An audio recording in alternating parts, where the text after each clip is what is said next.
امریکا نها ناوبینکاریه دکتن تایبەت تۆمبۆرا کونینەرێ ترامپیە نەهاژ لە دیمەشقەیە و ئاڤڕۆژی دەگەل ئەسعەد شەیبانی وەزیرە دەرڤەیە سووریای کۆم ببوو ji bo lêk têgihiştinên baştir di nava ev hêzên ku di nava Sûriyeyê dane îte heta niha siberoja Sûriyeyê diyar niye ev beryêkeftinên ku rojane rû didetin êrişên وەزارەتا بەرگریان بژن هێزن سەر بە ئەحمەد شەرعی بۆ سەر دورزیان و بۆ سەر عەلەویان لە سووریایە و بەریا چەندێکی ئێریشی سەر کوردان کردبوون تایبەت لە ڕۆژاوای کوردستانی ئیتر ئەمریکا هەوڵ دەدەتن کو لێک تێگەهشتنێکی لێک نزیکبوونێکی di navber avan hêzane da durust biketin bo vê çendê barsivîkiyek jî ji bo Emerîka li navçeyê durust bîtin ev hemû pareyê xerj neketin. Temam min mêvanek heye برس بسام سعيد إسحاق نونري مسدي كو لأمريكا جا واشنطن ديت قال بيتن برس بسام بارباش تو بخيراتي جبو كردستان 24 دست بيكي بيجم هوكار چيا سال بساله أمريكا آليكاريين خوين دارایی جبو هزن حسده لروشاوای كردستان كيم دكتن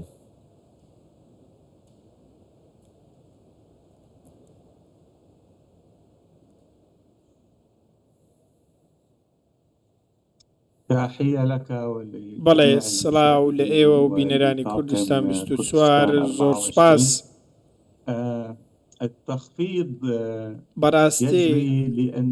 پلاندانانەکە بەو شێوەیە کە دەبێ بەرەوپێشچوون هەبێ لە پرسی ڕوبەڕووبوونەوەی داعش و پلانەکە بەو ئاڕاستەیە کە پێداویستی دابین بکرێ بۆ ئەوەی بتواندرێ شەڕی داعش بکرێ و بۆ ئەوەی بتواندرێ کە ململانەیە لەگەڵ ڕێکخراوی تیرۆریستی داعش یەکلا بکرێتەوە.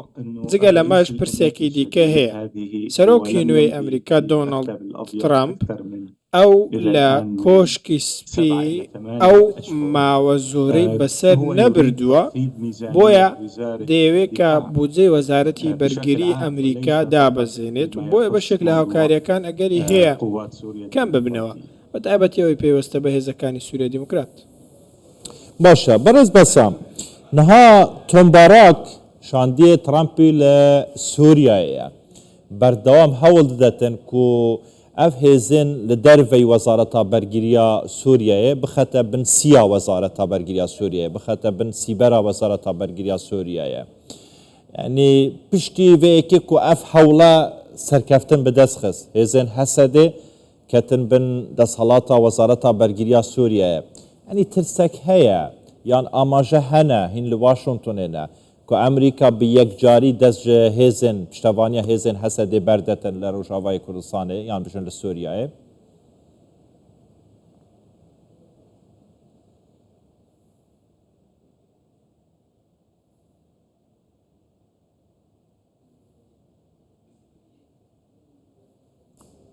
شكرا على هذا السؤال. يعني سپاس بۆ پرسیارە ئەمە پرسیارێکی گرنگە. ئێمە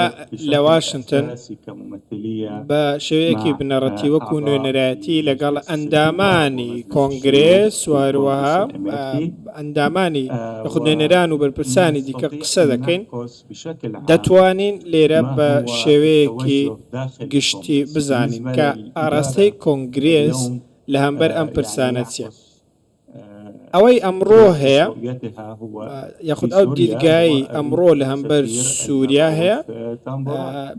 باراکە باراک نوێنەرایەتی ڕای ئەمریکا دەکات. بەڵام ئێستا لە کۆنگرێس گومانێکی زۆر هەیە بەڕاستی سەبارەت بە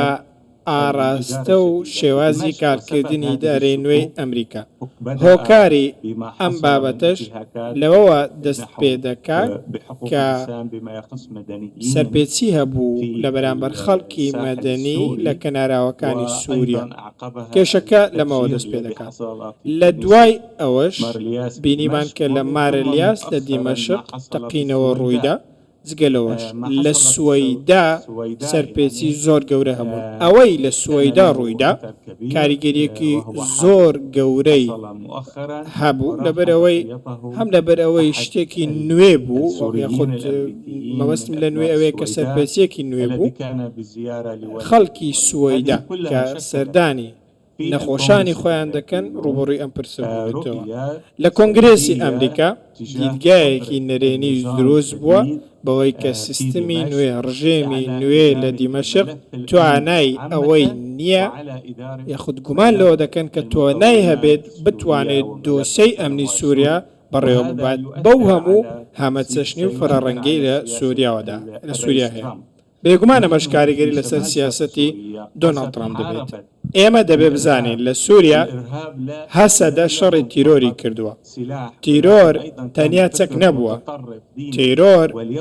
هزرێکی ئاینی توندڕەو بووە ئەمڕۆ لە سوپای سووریا کۆمەڵێک گروپی چەکدار ئەم گروپە چەکدارانە پێشووتر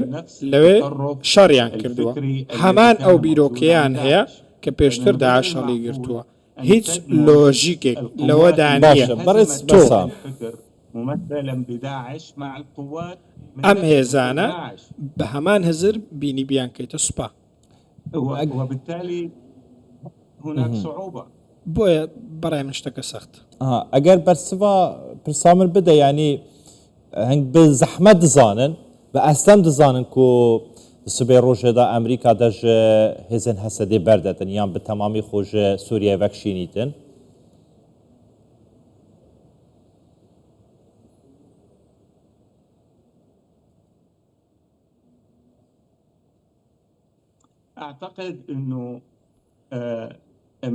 پێم وایە ئەمریکا دەیەوێت لە سووریا سوپایەکە بێت دەیەوێت سوپایەکە زۆربەی هێزە ئەمریکان لە خۆ بگرێت و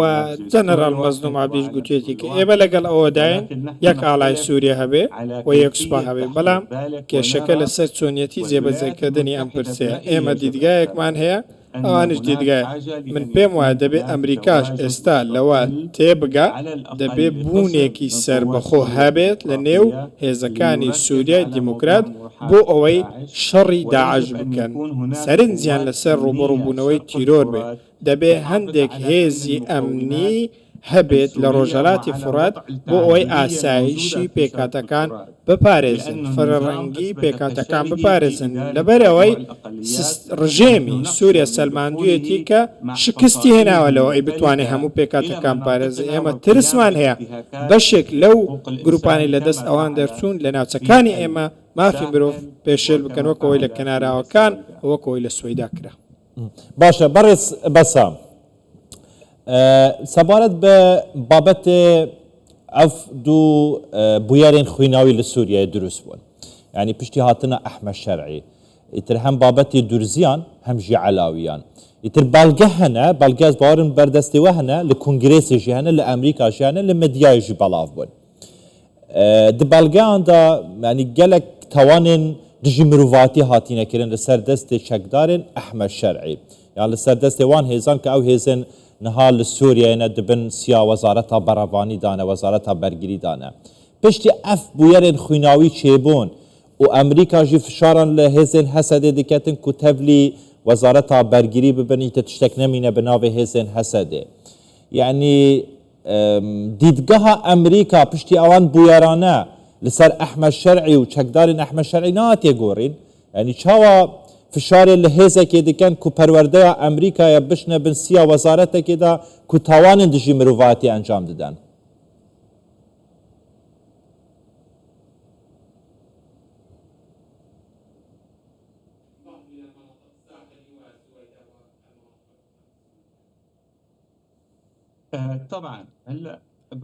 هێزەکانی سووریا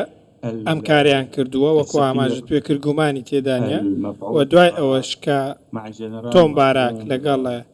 جەنەرال مەزلوم عەبدی یەکتریان بینی لەگەڵ شاندێکی خۆسەریش بە هەمان شێوە کۆبوونەوە لە مانگی ڕابردوودا تاوتێ ئەم جۆرە پرسانە کراوە لەو کۆبوونەوەیەدا ئەوەی کە باس کراوە و ئەوەشی کە بە ئێمە گەیشتووە هەندێک لە میدیاکانیش باسییان کردووە زۆرێک لە دەتوانم بڵێم نەرێنی هەبوو لایانی نەرێنی هەبوو لە دیدارەکەدا کۆبوونەوەکە دەتوانم بڵێم سەرکەوتو نەبوو بەڵام لە دوای ڕووداوەکانی سوێدا دیدارێکی دیکە هەبوو جارێکی دیکە لە نێوان تۆمبارەک و مەزلوم عەبدی لە پاریس ئەو کۆبوونەوەیەکی سەرکەوتوو بوو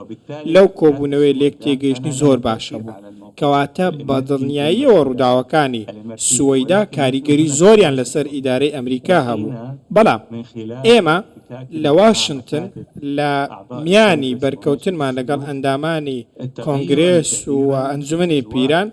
گۆڕانکاریەکی زۆر لە کەشوهەوا ڕوویداوە بە تابەتی لە بەرامبەر دیمەشق دیرگاکان گۆڕاوە ئێمە بەرپرسنین لە گۆڕانی ئەو دیرگایە بەڵکو سووریا و ڕژێمی سووریا خۆی بەرپرسە ئەوەی لە سوەیدا و لە کەناراوەکان کردی دیرگای ئەمریکایان بەرامبەر بەوان گۆڕیوە باشە پشتیوان بۆیارێن کو لە سووریا دروست بوون ئەگەر کورتی بەسوان بدەی بەڕێز بەسام پشتیا بۆیارێن لە سووریا دروست بوون و نهانی نەرێ ترامپی لە سووریایە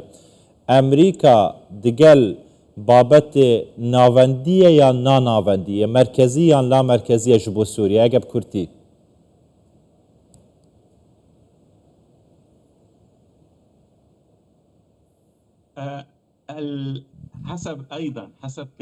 ئەمەش دەوەستێتە بەپێی دەتوانە بڵێم قسەکانی تۆمبارەک وتی ئەمە کاروبارێکی سووریا بەڵام کاتێک ئەو ناڵێن نابۆ ئەوەی کە حکوومەتێکی ناوەندی نەبێت بە شێوەیەکی ناواخنی ڕەزامەندی لەسەرەوە داوەکە دەکرێ سیستمێکی فیدرالی هەبێت سیستمێکی نامەرکزی هەبێت بۆ هەندێک ناوچەدا بەو شێوازەش نییە کە دوژمنانی نامەرکزیت بانگەشەی بۆ دەکەن کە دەڵێن ئەمە گوایە دابەشکردنی سووریا ئێمە ئەوەندەی لە کۆنگرێس و لە ئەمریکا بینیومانە لەگەڵ ئەوەدان کە نامەرکزیت هەبێت و هەندێکیان دەڵێن پێویستیشە دەستخۆش بۆ سەقامگیری بەڕێز بەسەو سعید ئیسحاق نوێنەرێ مەسەدە لە ئەمریکاش واشنگتن دەگەلمەوە گەلێکی سوپاسی نەرهابن